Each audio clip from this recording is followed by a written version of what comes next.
Donald Trump is ramping up pressure on Vladimir Putin to end the war in Ukraine, demanding a ceasefire within 12 days and threatening more sanctions against Russia. The surprise announcement was welcomed in Ukraine amid ongoing drone and missile strikes targeting Ukrainian civilians. Politico's contributing editor, Zoya Sheftalovich, says the U.S. president's ultimatum is a turning point in the worsening relationship with his Russian counterpart. It's always difficult to say with Donald Trump. Obviously, he is a man who's not afraid of issuing some pretty interesting rhetoric. He's also a man not afraid of U-turning on that rhetoric. But I think what this rhetoric does demonstrate to us is that Trump's patience with Vladimir Putin is running out, and that he is really starting to amp up the pressure on the Kremlin and on Russia to engage properly with ceasefire talks. So are those increased frustrations we have seen from Donald Trump the main reason that triggered this response for the U.S. president to issue this ultimatum? It's certainly been a while in coming. Donald Trump has been attempting to negotiate with Vladimir Putin, the Russian president, over several months since he came to the presidency, returned to the White House. And he's been negotiating also with Europeans and with Ukrainian President Vladimir Zelensky.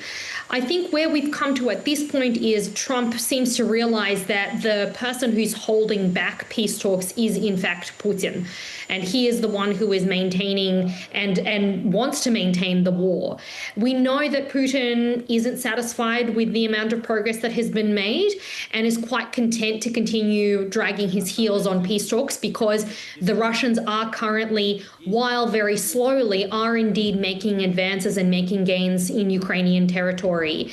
And so Putin has expressed quite openly that he's not particularly interested in ending the war. So I think that is the frustration that Trump is feeling. He made several quite bombastic claims during his election campaign saying that he was going to end the war in a day. We all know that.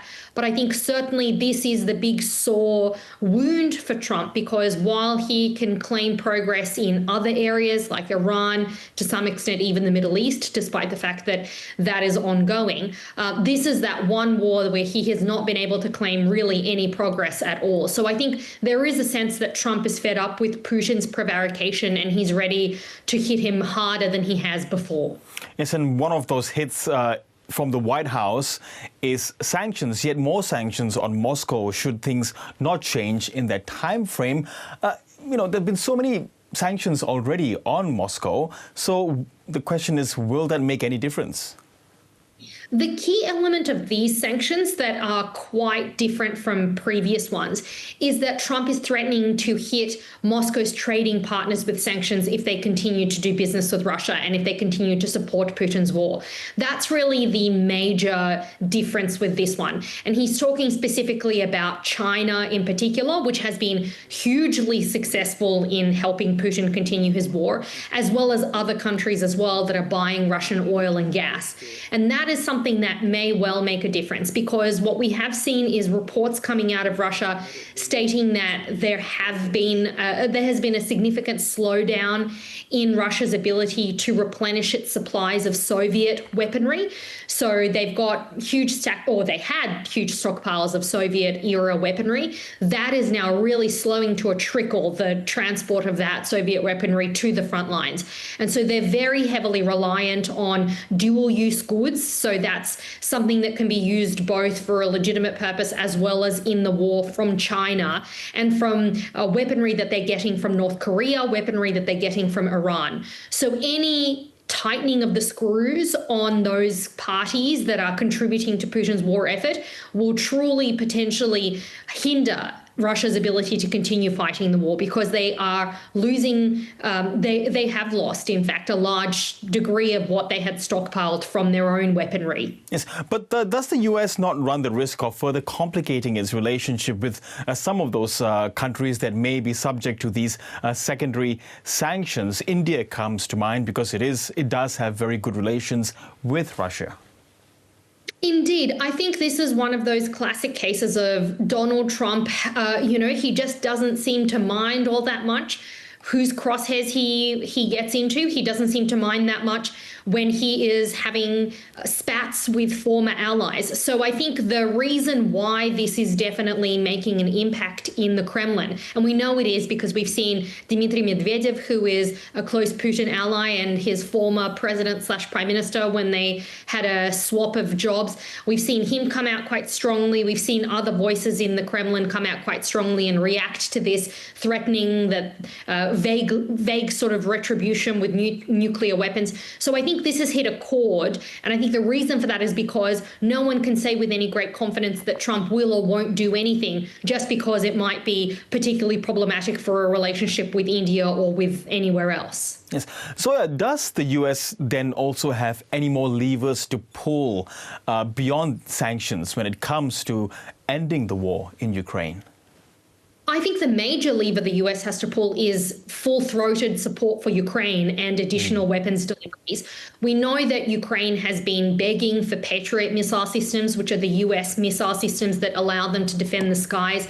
They've been begging for F-35s.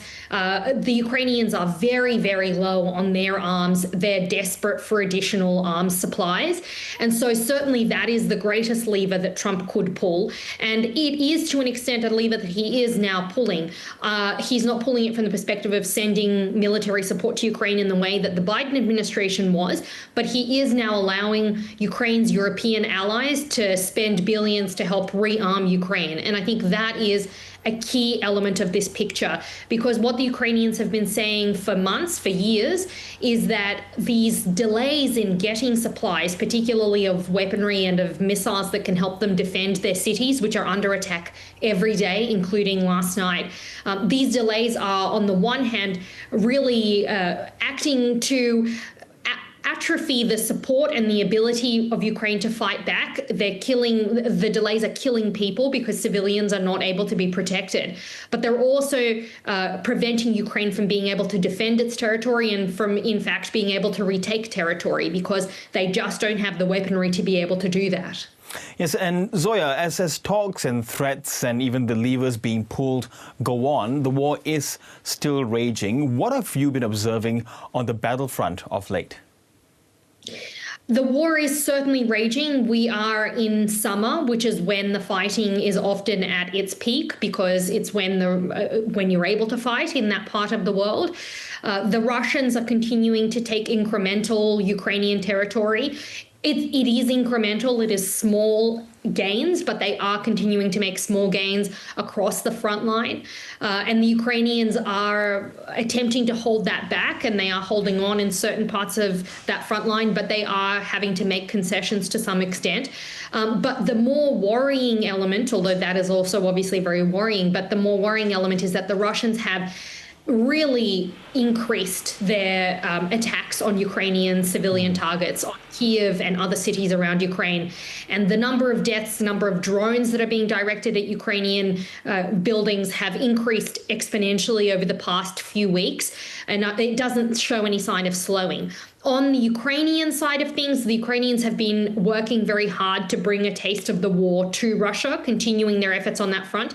And we saw a massive disruption to the Aeroflot system yesterday, where we had Russians who were delayed in airports for hours and hours. The Ukrainians are trying to do that to show Russians that the war hurts them too and not just Ukraine. So that is where the Ukrainians are focusing their efforts. Okay, Zoya Sheftalovich, always grateful for your analysis. Thank you so much. Thank you for having me.